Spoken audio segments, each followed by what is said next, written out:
भवानी भक्ति चैनल में आप सभी का स्वागत है। हनुमान जी कौन है? एक बार पार्वती जी ने शंकर जी से कहा, भगवान अपने इस भक्त को कैलाश आने से रोक दीजिए, वरना किसी दिन मैं इसे अग्नि में भस्म कर दूंगी।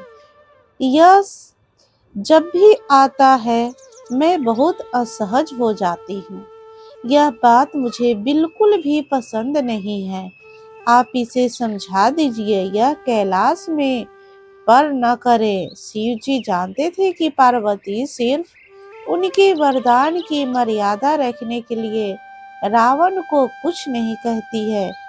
वह चुपचाप बैठकर बाहर आकर देखते हैं रावण नंदी को परेशान कर रहा है। शिव जी को देखते ही वह हाथ जोड़कर प्रणाम करता है। प्रणाम महादेव, आओ। दशानन कैसे आना हुआ? मैं तो बस आपके दर्शन के लिए आ गया था। महादेव, आखिर महादेव ने उसे समझाना शुरू किया। देखो रावण, तुम्हारा यहाँ आना पार्वती को बिल्कुल भी पसंद नहीं है, इसलिए तुम यहाँ मत आया करो। महादेव, यह आप क्या कह रहे हैं? आप ही ने तो मुझे किसी भी समय आपके दर्शन के लिए कैलाश पर्वत पर आने का वरदान दिया है, और अब आप ही अपने दान को वापस ले रहे हैं। ऐसी बात नहीं है रावण, लेकिन तुम्हारे क्रियाकलापों से पार्वती परेशान रहती है, और किसी दिन उसने तुम्हें श्राप दे दिया तो मैं भी कुछ नहीं कर पाऊंगा। इसलिए बेहतर यही है कि तुम यहाँ पर न आओ। फिर आपका वरदान तो मिथ्या हो गया। महादेव, मैं तुम्हें आज एक और वरदान देता हूँ। तुम जब भी मुझे याद करो, मैं स्वयं ही तुम्हारे पास आ जाऊंगा। लेकिन तुम अब किसी भी परिस्थिति में कैलाश पर्वत पर मत आना। अब तुम यहाँ से जाओ, पार्वती तुमसे बहुत रुष्ट है। रावण चला जाता है।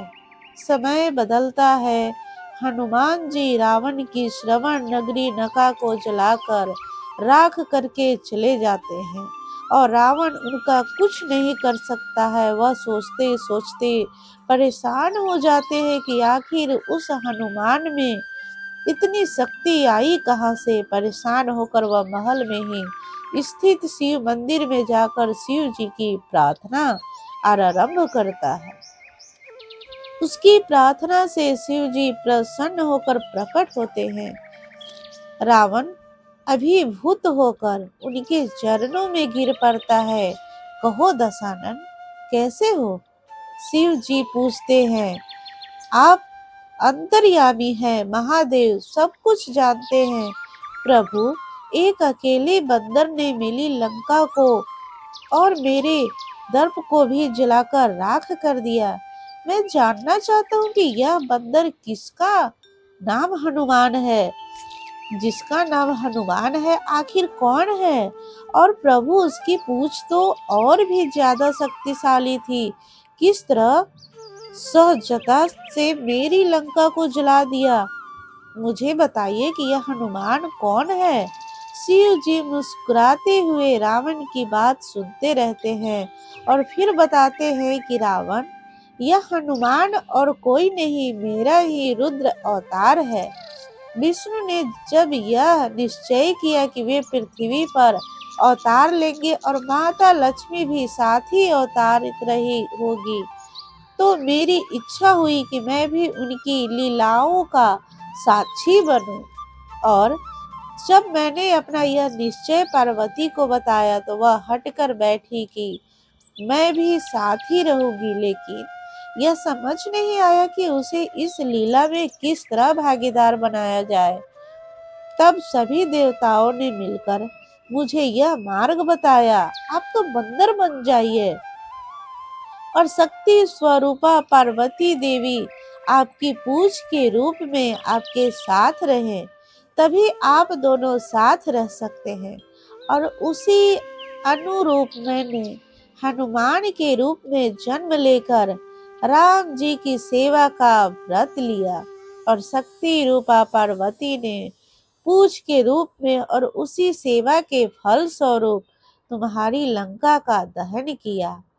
अब सुनो रावण, तुम्हारे उद्धार का समय आ गया है। अतः श्री राम के हाथों तुम्हारा उद्धार होना मेरा परामर्श है कि तुम युद्ध के लिए सबसे अंत में प्रस्तुत होना, जिससे कि तुम्हारा समस्त राक्षस परिवार भगवान श्री राम के हाथों से मुझको प्राप्त करे और तुम सभी का उद्धार हो जाए। रावण को सारी परिस्थिति का ज्ञान होता है और उस अनुरूप वह युद्ध की तैयारी करता है और अपने पूरे परिवार को राम जी की समक्ष युद्ध के लिए पहले भेजता है और सबसे अंत में स्वयं मोक्ष को प्राप्त होता है।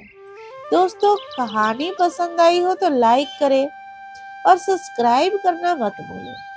धन्यवाद।